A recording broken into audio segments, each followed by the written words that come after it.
Olá, tudo bem? Vamos para mais uma videoaula. Hoje estou de cenário novo. Quero mostrar para vocês aqui, atrás de mim está Katmandu, né? O vale. E do lado aqui de cá, ali está o templo. Um templo muito importante para os Hare Krishnas, né? Uma seita, nasceu aí na América, não nasceu aqui no Nepal. Mas está ali, foi eles que construíram também, né? Mas vamos para a nossa videoaula de hoje. Vamos conversar a respeito de como plantar igrejas relevantes. Hoje o tema da aula é como plantar igrejas relevantes. Deus me chamou para plantar igrejas. Hoje eu trabalho exclusivamente com plantações de igreja em países difíceis para se plantar igreja.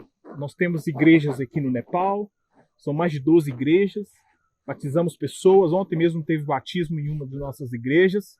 Temos igrejas, nós estamos começando um trabalho de igreja na Índia, né, com um povo que fala Telugu, de um povo específico ali de Hyderabad, uns indianos bem diferentes, bem de pele escura. Nós também estamos trabalhando para desenvolver igrejas também na Malásia. Em toda a Ásia, em todo o sul da Ásia, é um dos lugares mais difíceis para se plantar igreja no mundo. E eu tenho o prazer de ser um plantador de igreja. As pessoas falam, Lázaro, o que você faz em missão? Eu só trabalho com plantações de igrejas e respiro isso, trabalho isso. E hoje eu quero mostrar para vocês e falar a essência daquilo que nós fazemos aqui no Nepal e incentivar vocês e ensinar vocês a seguir o mesmo rumo.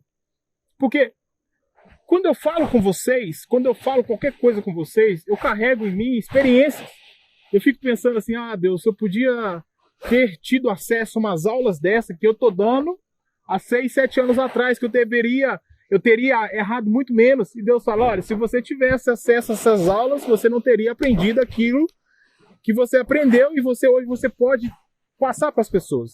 Tudo que eu falo aqui, tudo que eu te disse até nessas últimas aulas são coisas que, se você seguir, você, claro, aprimorar mais e procurar entender mais, você vai evitar de cair em muitos erros que, infelizmente, eu caí. Eu estava conversando com um missionário umas 2, 3 semanas atrás, e ele falando comigo, me ajudando, sabe? Era um missionário paquistanês que trabalha no Paquistão, ele me ajudando de todo o coração. Eu falei, cara, muito obrigado por essas dicas, eu aprendi muito com você.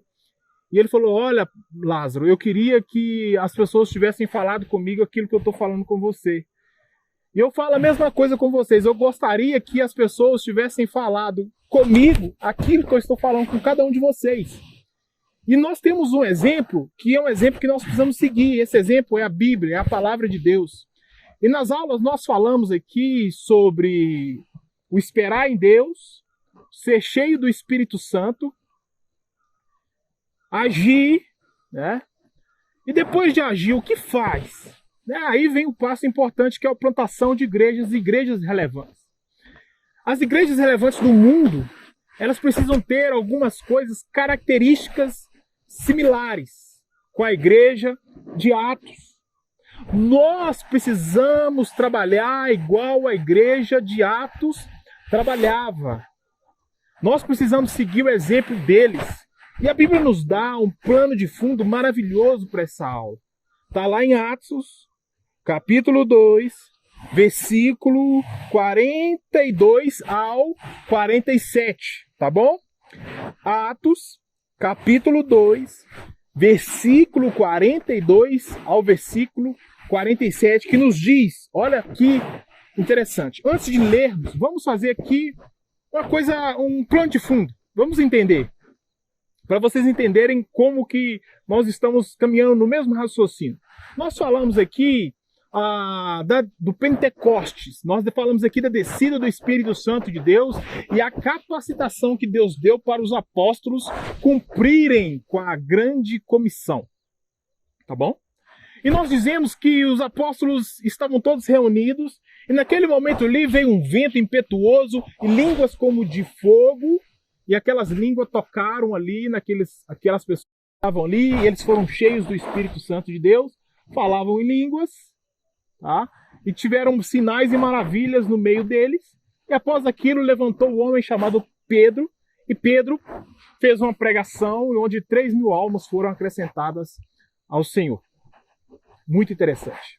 Após aquilo, os irmãos que aceitaram Jesus ali, foi a essência, foi o começo ali de tudo.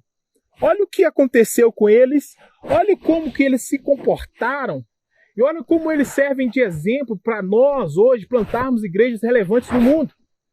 Então, Atos capítulo 2, versículo 42 a 47, nos diz desses irmãos que aceitaram Jesus ali através da pregação de Pedro, e muitos deles também viram os sinais do dia de Pentecoste, daquele fogo, daquele movimento estrondoso que Deus envia ali o Espírito Santo e capacita a igreja, os apóstolos a cumprirem com a grande comissão, a cumprirem com o chamado missionário, tá bom?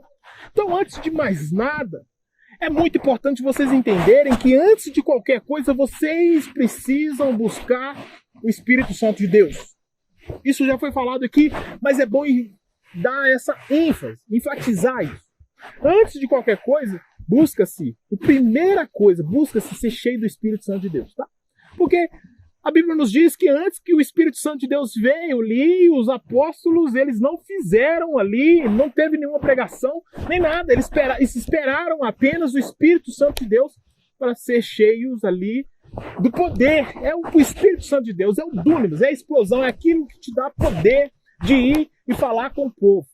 Mas como que a igreja se comportava e como que nós precisamos agir hoje e como que as igrejas que plantarmos no mundo, lá ia falar no Nepal, mas no mundo, precisa agir da mesma forma. É o que eu ensino aqui. Vamos lá, vamos entender. Eu vou ler ponto a ponto desse capítulo, tá bom? Desse versículo. Então, Atos capítulo 42 ao 47. Olha para você ver. E perseveravam na doutrina dos apóstolos, na comunhão, no partir do pão e orações. Primeira coisa que o escritor de Atos nos dá de plano de fundo da igreja primitiva, da igreja que foi ali salva, aquela essência, sabe? Aquela igreja que serve para nós hoje assim de exemplo genuíno. A primeira coisa que o autor de Atos, que foi Lucas, ele nos fala, é interessante que ele poderia ter usado vários exemplos, mas ele já foi direto, e perseveravam, né, na doutrina dos apóstolos. Então, para você entender, qualquer igreja plantada em qualquer lugar do mundo, a coisa importante da igreja é perseverar na doutrina. Na doutrina. Esses irmãos aqui de Atos, eles perseveravam no ensinamento dos apóstolos. Eles andavam de acordo com aquilo que os apóstolos ensinavam. E isso nos dá uma orientação e nos ensina a respeito de autoridade e de pessoas submissas à autoridade que Deus envia, tá bom? Uma igreja relevante é uma igreja onde as pessoas perseveram na doutrina dos apóstolos e também é uma igreja que persevera na autoridade a qual Deus instituiu para essa igreja. Então, antes de qualquer coisa, porque a gente é brasileiro, nós queremos sim fazer várias coisas, nós queremos plantar a igreja, queremos que a igreja cresça, evolua, que a gente quer batizar, a gente quer fazer cruzada, nós queremos fazer tudo, porque esse é o DNA do brasileiro, nós somos nós temos essa característica nas nações.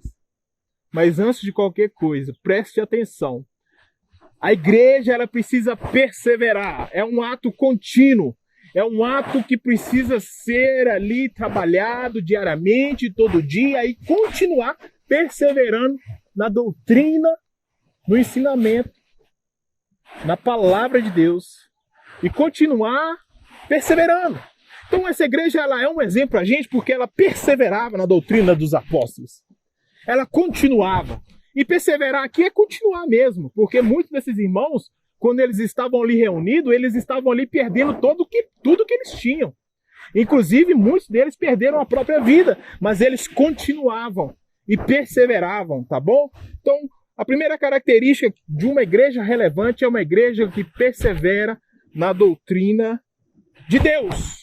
É uma igreja que persevera na palavra de Deus. De Deus. Então o trabalho precisa ser feito e alguns frutos precisam aparecer. E o primeiro é a perseverança dos irmãos na doutrina de Deus. Então a Bíblia vai nos dizendo que eles perseveravam ali e também tinham comunhão. A comunhão aqui também pode indicar cooperação na obra do Evangelho. Também é usado como cooperação com os necessitados. Os necessitados aqui eram as famílias que perderam tudo em prol da fé. Então essa comunhão aqui, nós podemos entender que a cooperação, a igreja era uma igreja que perseverava na doutrina dos apóstolos e era uma igreja que tinha comunhão dentro dela. Só aqui você já percebe muita coisa de como é uma igreja relevante nas nações. Uma igreja relevante é uma igreja que persevera nas escrituras, na doutrina, e também é uma igreja que tenha comunhão. Isso é muito importante, ainda mais trabalhando no contexto de perseguição, porque muitos irmãos, quando eles vêm para Cristo, eles costumam perder muito. Às vezes eles perdem propriedades, às vezes eles perdem o direito de ir e vir nos países. Então, precisa haver na igreja relevante na nação comunhão entre os irmãos. Você líder ali, você precisa liderar pessoas que perseveram, que continuam, e pessoas que também tenham comunhão uns com os outros. Comunhão em ser cooperadores do reino e ser também cooperadores com uns com os outros. Principalmente os necessitados que perderam tudo por causa da fé. E hoje, no mundo, existe um erro muito grande. Porque a igreja, ela faz um trabalho totalmente inverso. A igreja, ela olha mais para os necessitados que estão lá de fora da igreja do que dos próprios necessitados que estão dentro da igreja.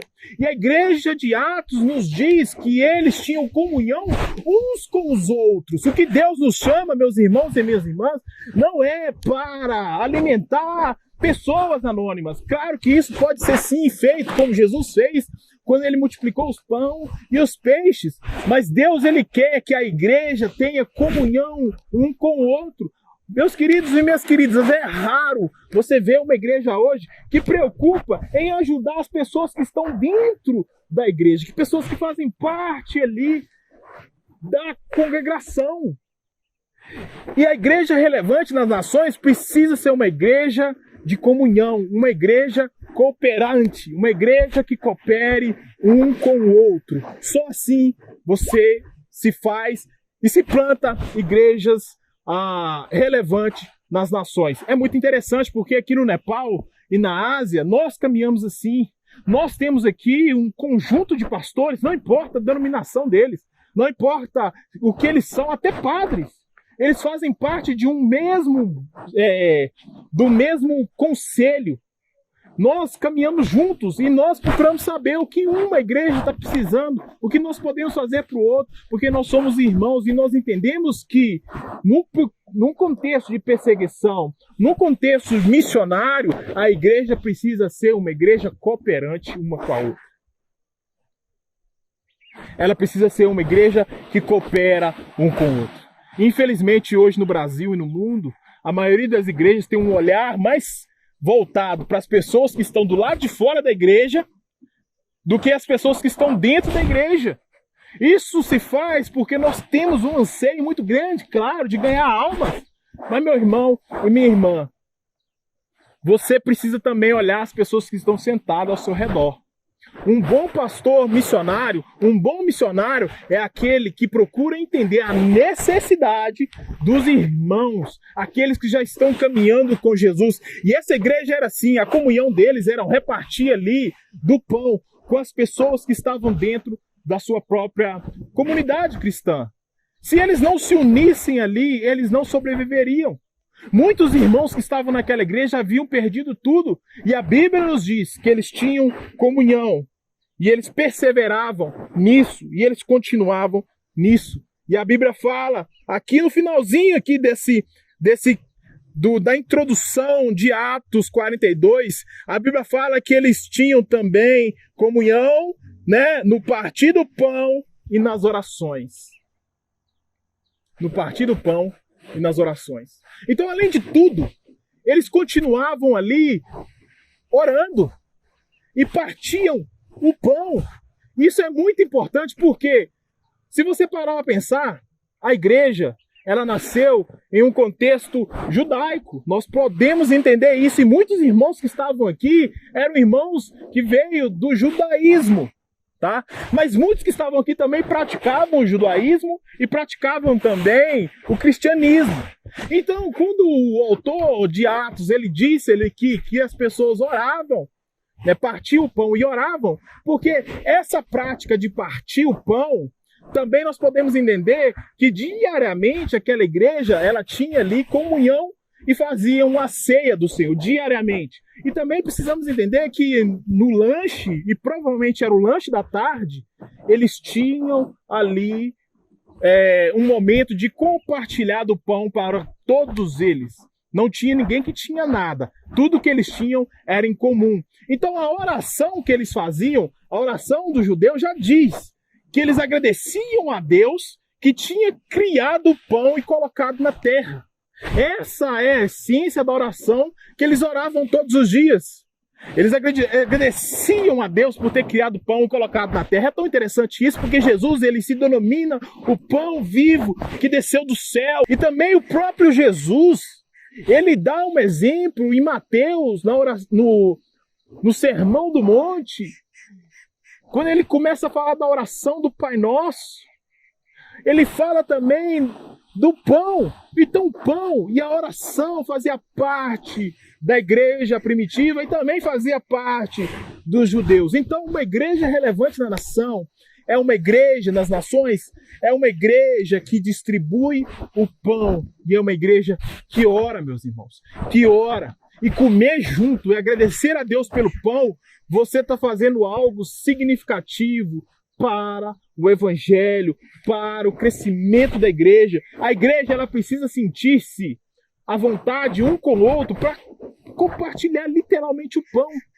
Dar o pão para as pessoas, distribuir o pão entre a comunidade. E eles precisam assentar-se em harmonia, em paz, comer e celebrar o pão vivo que desceu do céu.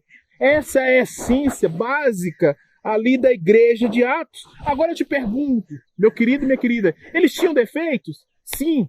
Muitos irmãos que estavam ali dentro, muitos irmãos desistiram da fé. Porque muitas pessoas acham que a igreja ela precisa ser perfeita. E muitos missionários e muitos plantadores de igrejas, quando eles vão para os campos, quando eles vão para as nações, eles exigem uma perfeição que não existia nem mesmo nessa igreja, porque muitos aqui desistiram e apostataram da fé. A igreja, ela não é perfeita e Deus não chamou. A igreja, a comunhão, as pessoas, a igreja que você plantar, não sei, mas Deus não chamou essa congregação a qual Deus tem colocado na sua mão. Deus não chamou eles para ser perfeito. Deus não te chamou para cobrar a perfeição deles, falando melhor assim, para dar melhor entendimento. Deus não te chamou para dar perfeição e para exigir perfeição das igrejas. Então, mesmo que essas igrejas tinham essa característica, porque o autor de Lucas, o autor Lucas, ele poderia muito bem ter começado a dar exemplo de alguma coisa que provavelmente aconteceu aqui. Mas não, ele dá exemplo bons, mas não era uma igreja perfeita, tá bom? Então não cobre perfeição. Não cobre perfeição. E meu querido, você precisa ser um bom líder. Você precisa liderar a igreja de uma forma unânime. E Deus te chamou para isso. Então, ser um bom líder é ser um bom mentor. Olha para vocês verem. Nós podemos entender que essa igreja era muito bem mentoreada, porque eles perseveravam ali na doutrina dos apóstolos. Provavelmente nessa época aqui já existiam os credos apostólicos. Provavelmente nessa época aqui as pessoas perseveravam naquilo que os apóstolos criam. Tá? Não existia as cartas, não existia nada. Eles só tinham ali a palavra e sentavam todo dia para ouvir a palavra. Era a forma deles tinham de louvar a Deus naquela época. Era a forma que eles tinham de adoração, era ouvindo a palavra. que era professada nos templos, mas ali, nas sinagogas, mas ali a palavra estava sendo professada pelos apóstolos e eles perseveravam naquilo, na doutrina dos apóstolos. Não tinha as cartas de Paulo ainda, não tinha os evangelhos, não tinha Bíblia. Então eles escutavam e perseveravam naquilo. Então nós podemos entender que os apóstolos aqui eram ótimos mentores. Tá bom? Eram ótimos mentores. E uma das coisas que eu tenho mais aprendido hoje em dia é que se você quer ter um bom mentor, você também precisa ser um bom mentor. Tá bom? Os apóstolos tiveram um excelente mentor, Jesus, mas eles eram também ótimos mentores para os discípulos. Meu querido, minha querida, as pessoas hoje estão perdendo, estão errando muito, não estão conseguindo plantar igrejas relevantes mais nas nações, porque não tem mais bons mentores e as pessoas não são boas mentoras. Olha, hoje em dia o que mais se vê é pessoas falando, eu preciso de um mentor, eu preciso de um mentor. Mas eu quero ver as pessoas que falam assim, eu quero mentorear alguém, eu quero ser um bom mentor, eu quero ajudar essa pessoa de livre e espontânea vontade. Então uma igreja relevante é uma igreja que tem um pastor que é um bom mentor. Porque muitos lugares que você vai colocar os seus pés, esses lugares as pessoas não têm Bíblia, as pessoas não têm escritura, vai ter você falando e elas ouvindo. Eu vou em lugares aqui no Nepal que as pessoas não sabem ler, que as pessoas não têm acesso à tecnologia, e eu chego lá e eu tento explicar aquilo que eu sei para eles, e eles sentam e escutam aquilo que eu estou falando. Naquele momento eu me torno um mentor deles, e naquele momento eles se tornam pessoas mentoreadas.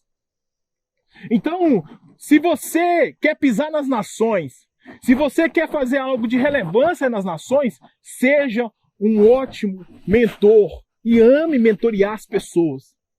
Ame mentorear as pessoas, tá bom? Vamos continuar lendo. E a Bíblia nos diz, né? Em cada alma havia temor, e muitos prodígios e sinais eram feitos por intermédio dos apóstolos. Todos os que creram estavam juntos e tinham tudo em comum.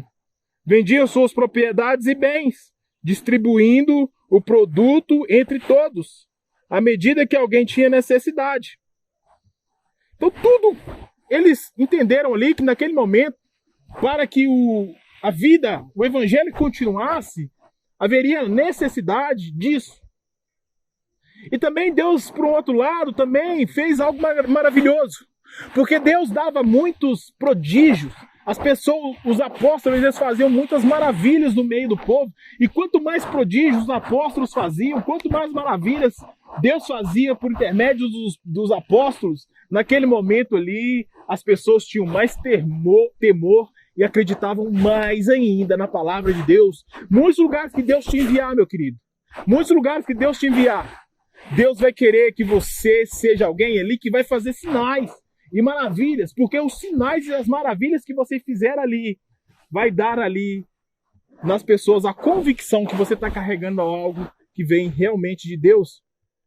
Eu não me lembro se eu já falei essa história aqui, mas uma vez nós estávamos numa vila a cerca de alguns quilômetros de Katmandu, e Deus me chamou ali, e foi um mover de Deus muito profundo, e naquele momento eu senti de orar pelas pessoas ali que estavam doentes. Eu nunca tinha feito isso, e eu orei, e vieram muitos doentes, enfermos ali daquela vila, daquela comunidade, daquela aldeia, um lugar muito afastado.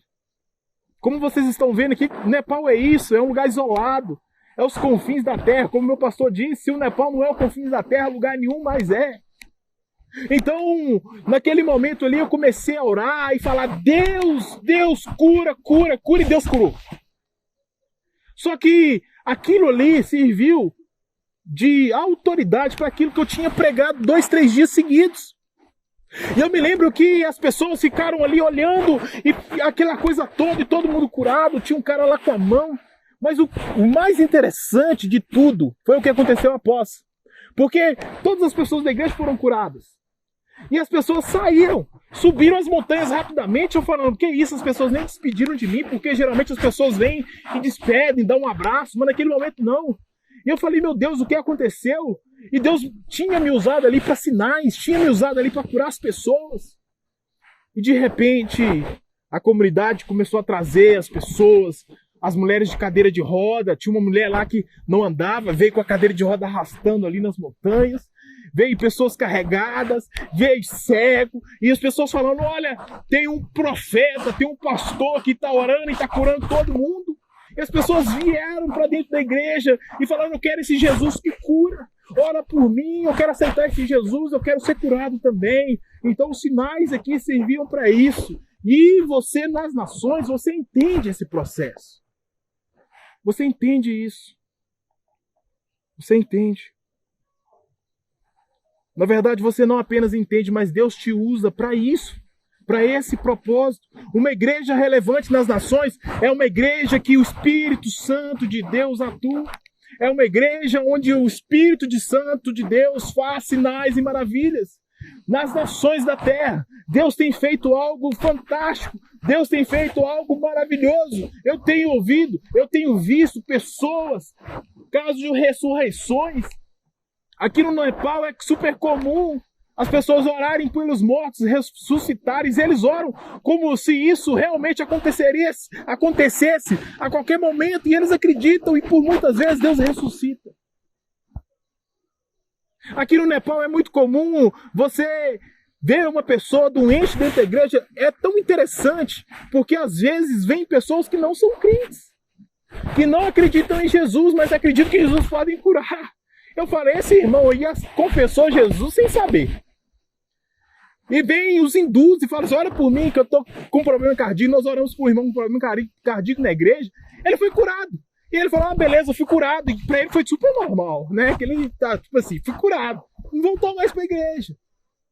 Ô irmão, e aí você vai, não, Jesus já me curou já. Eu falei, não quero caminhá-lo. Então, é muito comum você andar no meio das nações e Deus te usar para esses sinais. Você precisa buscar isso, porque a sua igreja, para ter relevância nas nações, vai ser uma igreja que tem cura, sinais e maravilhas. Essa é uma identidade de um missionário, tá bom? Essa é a identidade que o missionário tem que ter. Ele tem que orar para cura, ele tem que orar por maravilhas. Ele não precisa ter medo, não. Tem que orar mesmo. É isso que acontecia. Então, para finalizar essa aula, meus irmãos, então, bem no final do versículo, a Bíblia fala que diariamente perseveravam unânimes no templo, partiam pão de casa em casa, tomavam as suas refeições com alegria e singeleza de coração, louvando a Deus, contando com a simpatia de todo o povo. Aí vem o incrível de tudo, que é a cereja do bolo. Enquanto isso, acrescentava-lhe o Senhor dia a dia os que eram sendo salvos. E é sempre assim. Você não preocupa com a quantidade das pessoas que estão dentro de uma igreja no campo. Você preocupa se as pessoas que estão no campo aqui, elas estão seguindo o ensinamento bíblico. Se a igreja é uma igreja que persevera na doutrina dos apóstolos, se é uma igreja que ora e compartilha o pão, se é uma igreja que tem esse entendimento, meus irmãos e minhas irmãs, Deus começa a levantar e fazer prodígio no meio deles. A partir disso, os irmãos ficam felizes. Eles se sentem bem, eles sabem que eles estão no lugar certo. E Deus multiplica. É Deus que dá o crescimento. É Deus que vai trazer as pessoas para você. As pessoas ainda não sabem, mas eu quero te dizer, nós missionários, nós não entregamos folhetos no campo. Nós missionários, nós não gritamos em alto-falantes. Nós não fazemos isso. Nós cuidamos das pessoas que Deus nos dá. Isso chama de discipulado.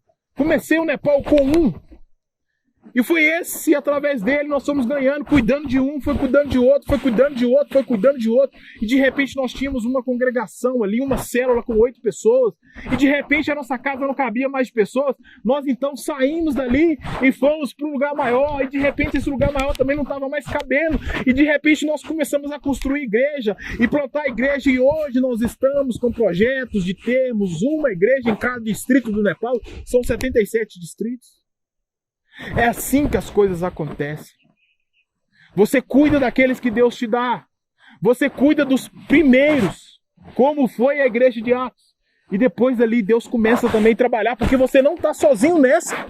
Você não está sozinho. Deus está contigo. Não há por que temer. Não há por que temer. Deus está contigo.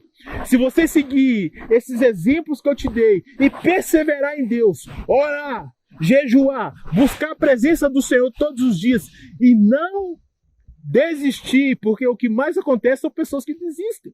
Nunca desista, continua. Deus ele vai continuar acrescentando as almas salvas, não por louvor da sua glória, não por louvor da minha glória, não para encher o meu ego, não pelo meu egocentrismo, mas por causa daquele que morreu na cruz por nós. Aquele que é o pão vivo que desceu do céu. Aquele que nós agradecemos todos os dias. Deus, obrigado pelo pão de cada dia. Esse pão de cada dia é Jesus Cristo, que morreu por nós e ressuscitou. E hoje está sentado à direita de Deus Pai. É tão interessante você ver Deus com essa destra salvadora, usando eu e você para alcançarmos as nações e levantar e plantarmos igrejas relevantes nos povos da terra. Que Deus abençoe você. Seja cheio do Espírito Santo de Deus. Siga o seu propósito. Não procure perfeição. Persevere. Repartilhe o pão, compartilhe o pão. Ore. Seja feliz um com o outro.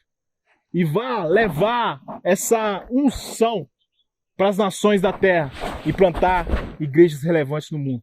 Que Deus abençoe, um forte abraço e tamo junto nessa.